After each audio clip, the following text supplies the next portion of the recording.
अपना क्या, अपना तो कोई है ही नहीं, ना आगे है ना पिछू है, न कोई रोने वाला ना आंसू बहाने वाला। अपनी तो जैसे तैसे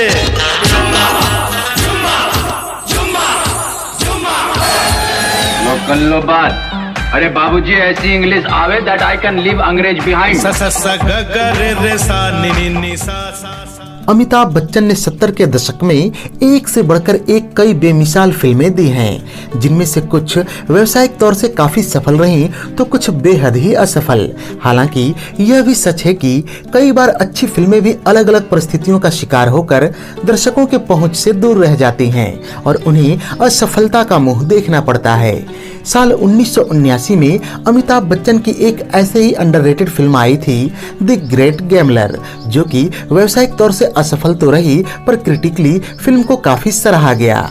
एसोसिएटेड फिल्म्स और फाइनेंस कॉरपोरेशन के बैनर तले इस फिल्म का निर्माण सीवीके शास्त्री ने किया था तथा इसके निर्देशक थे शक्ति सामंत।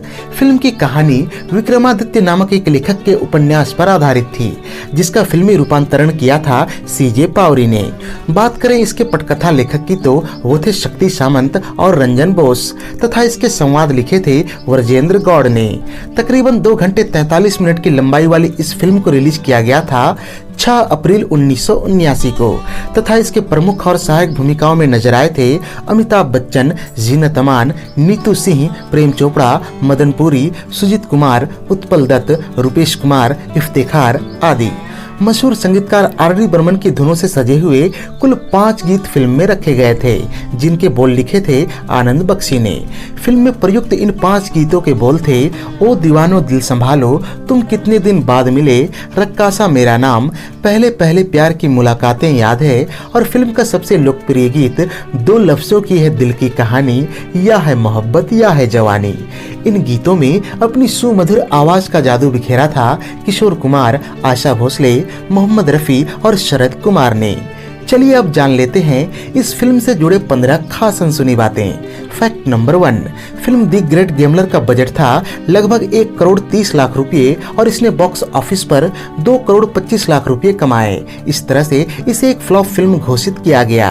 दरअसल डॉन के बाद एक बार फिर अमिताभ बच्चन इस फिल्म में भी डॉन सरी की भूमिका निभा रहे थे और लोगों को इस फिल्म से भी डॉन जैसी ही उम्मीदें रहीं, पर कमाई के लिहाज से यह डॉन के तकरीबन आधी रह गई। फैक्ट नंबर 2, इस फिल्म के निर्देशक शक्ति सामंत को राजेश खन्ना का सबसे प्रिय निर्देशक समझा जाता था, जिन्होंने राजेश खन्ना के साथ कई सुपरहिट फिल्में दी थीं, मसलन आराधना, अमर प्रेम, कटी पतंग, अजनबी आदि। लेकिन 1974 के बाद राजेश खन्ना के सितारे गर्दिश में जाने लगे और उनके साथी निर्देशकों ने उन्हें छोड़कर अमिताभ बच्चन का दामन थाम लिया। इनमें शक्ति सामंत भी शामिल थे, जिन्होंने महबूबा और अनुरोध जैसी फिल्मों की असफलता के बाद अमिताभ बच्चन के साथ द ग्रेट गैमलर बनाने का फैसला किया और अगले कुछ सालों तक उन्होंने अमिताभ बच्चन और मिथुन चक्रवर्ती जैसे अभिनेताओं के साथ फिल्में बनाई। भले ही इनमें से कोई भी फिल्म राजेश खन्ना और शक्ति सामंत की जोड़ी की सफलता को नहीं दोहरा पाई। Fact number 3, film the great gambler Shakti Samanta की ही 1962 में आई फिल्म चाइनाटाउन से काफी हद तक प्रभावित नजर आती है। सही मायनों में देखा जाए तो इस फिल्म को डॉन फिल्म की सफलता को भुनाने के लिए बनाया जा रहा था। गौरतलब है कि फिल्म डॉन और चाइनाटाउन में भी कई समानताएं पाई जाती हैं, इसलिए हम कह सकते हैं कि यह फिल्म चाइनाटाउन और डॉन को मिलाकर बनाई गई एक खिचड़ी है। फैक्ट नंबर 4, उन दिनों इस फिल्म की समीक्षा में कहा गया कि अमिताभ बच्चन की सुपरस्टार इमेज को भुनाने में फिल्म के विलेन का बहुत बड़ा हाथ रहता है। द ग्रेट गैमलर में भी प्रेम चोपड़ा का किरदार इतना सशक्त है कि वो कई बार अमिताभ बच्चन के किरदार पर भी भारी पड़ता है। इस समीक्षा में यह भी कहा गया कि 1979 में अमिताभ बच्चन ने जुर्माना और मंजिल जैसी कई फिल्में की हैं, जिनमें विलेन और मारधाड़ बिल्कुल भी नहीं है। इन फिल्मों में अमिताभ बच्चन का अभिनय द ग्रेट गैमलर से कहीं बेहतर है, पर कमाई के लिहाज से ये फिल्में द ग्रेट गैमलर के मुकाबले कहीं भी नहीं टिकती, क्योंकि इन फिल्मों में कोई सशक्त खलनायक नहीं है। फैक्ट नंबर 5, ये वो समय था जब हेलेन और सलीम खान के बीच इश्क परवान चढ़ रहा था। अतः सलीम खान ने अपनी साख का इस्तेमाल करते हुए हेलेन को बड़ी भूमिकाएं दिलवाई, जहां उनका रोल सिर्फ आइटम सॉन्ग तक सीमित नहीं था। इन फिल्मों में शामिल रहीं ईमान धर्म, द ग्रेट गैमलर, इंकार, दोस्ताना आदि। फैक्ट नंबर 6, साल 1975 से 1979 के बीच का समय अमिताभ बच्चन के एक छत्र वर्चस्व का काल था। इस पूरे दरमियान उनकी 27 फिल्मों में से केवल 5 फिल्मों को ही व्यावसायिक रूप से घाटा उठाना पड़ा। ये फिल्में थीं फरार, जमीर, आलाप, द ग्रेट गैम्बलर और 2 और 2 5। फैक्ट नंबर 7, इस फिल्म में उत्पल दत्त के द्वारा निभाई गई खलनायक की भूमिका के लिए पहली पसंद थे अमजद खान, लेकिन यह फिल्म उनके लिए बेहद ही दुर्भाग्यपूर्ण रही। दरअसल जिस दिन अमजद खान ने फिल्म को साइन किया, ठीक उसी दिन उनके पिता जयंत साहब का निधन हो गया। साथ ही जब फिल्म की शूटिंग शुरू हुई और अमजद खान जब इसके शूटिंग के पहले दिन जा रहे थे तो उनका एक भयंकर एक्सीडेंट हो गया, जिसके कारण उन्हें कई महीनों तक अस्पताल में गुजारना पड़ा। नतीजन इनके जगह पर उत्पल दत्त को फिल्म में ले लिया गया। फैक्ट नंबर 8, फिल्म में अमिताभ बच्चन के किरदारों को कई जानलेवा स्टंट्स करते दिखाया गया है, जिन्हें फिल्म के लिए चुने गए प्रोफेशनल स्टंटमैन ने अंजाम दिया था। लेकिन यहाँ आपको यह जानकर बड़ी ही हैरानी होगी कि इन प्रोफेशनल स्टंटमैन के अलावा कुछ स्टंट बोनी कपूर ने भी किए थे, जो आगे चलकर एक फिल्म निर्माता के रूप में काफी मशहूर हुए। आप इन्हें श्रीदेवी के पति और अनिल कपूर के बड़े भाई के रूप में भी जानते हैं।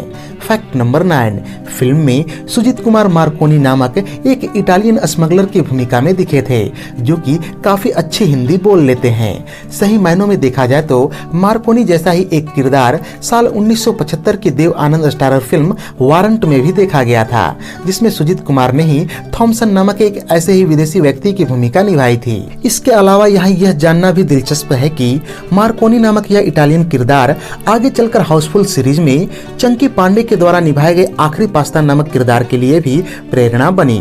Fact number 10, film the great gambler को जब रिलीज किया गया तो इसके अंग्रेजी नाम को सुनकर लोगों को यही लगा कि यह कोई अंग्रेजी फिल्म होगी, जिसमें लोगों ने ज्यादा रुचि नहीं ली। यह देखते हुए फिल्म को कुछ जगहों पर सबसे बड़ा जुआरी के नाम से री रिलीज किया गया, जिसके परिणाम काफी चौंकाने वाले थे। फैक्ट नंबर 11, इस फिल्म को शक्ति सामंत साल 1967 में ही शम्मी कपूर को लेकर बनाने वाले थे और न्यूयॉर्क में इसकी शूटिंग भी तय हो गई थी। लेकिन इन वक्त पर शक्ति सामंत ने अपना विचार बदला और फिल्म आराधना बनानी शुरू कर दी। तकरीबन 10 सालों बाद जाकर उन्होंने एक बार फिर से इसे बनाने की सोची और शूटिंग के लिए कई मिडिल ईस्ट देश और यूरोपियन देशों को चुना। फैक्ट नंबर 12, फिल्म के एक दृश्य में अमिताभ बच्चन और एमबी शेट्टी के बीच एक मटन शॉप पर काफी हिंसक झड़प दिखाई जानी थी, पर जब सेंसर बोर्ड ने इस दृश्य को देखा तो उन्होंने इस पर आपत्ति जाहिर करते हुए कहा कि इस दृश्य के साथ फिल्म को यू सर्टिफिकेट नहीं दिया जा सकता है। मजबूरन शक्ति सामंत को फिल्म से उस दृश्य को हटाना पड़ा। फैक्ट नंबर 13, अगर बात की जाए फिल्म के सबसे लोकप्रिय गीत की तो आप निस्संदेह ही नाम लेंगे 2 लफ्जों की है दिल की कहानी, या है मोहब्बत या है जवानी। आर.डी. बर्मन ने यह गीत इटालियन फोक सॉन्ग से प्रभावित होकर बनाया था। अगर आपने इस गीत को सुना हो तो इस बात पर भी अवश्य गौर किया होगा कि इसमें कुछ शब्द इटालियन के भी रखे गए थे।